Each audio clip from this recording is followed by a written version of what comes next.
semhuri yeZimbabwe tiri kuti kubva 2017 papinda vaEmmerson Mnangagwa hapana chakanaka chiri kufamba munyika yeZimbabwe.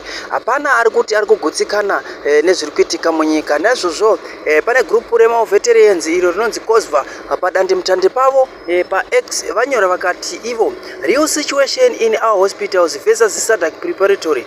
Naizvozvo makazvitarisisa kuti parerenyatwa versus mapreparations ari kuitwa kana mabuildings ari kuitwa preparation eSADC, makada kuzvitarisisa zvinhu zviri kusiririsa kuti muchipatara chekuti vana veZimbabwe varapwe hamuna chiri kugadzirwa kana chiri kuitwa.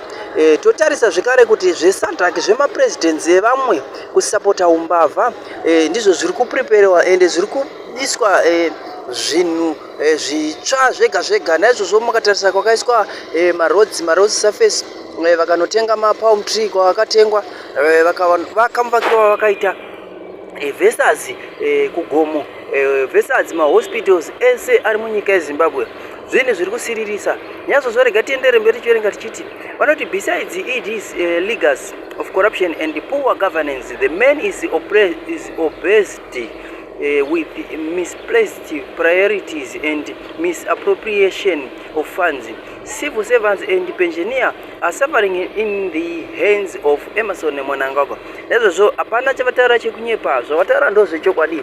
Mukatarisa mhuri yeZimbabwe kusafa kuri kuita mapensioners, oita kusafa kuri kuita ivo vacho vanosunga vanhu, kusafa kuri kuita vamakaona vachifamba nematenga manje vachitumwa kuti vafambe nematenga ivavo.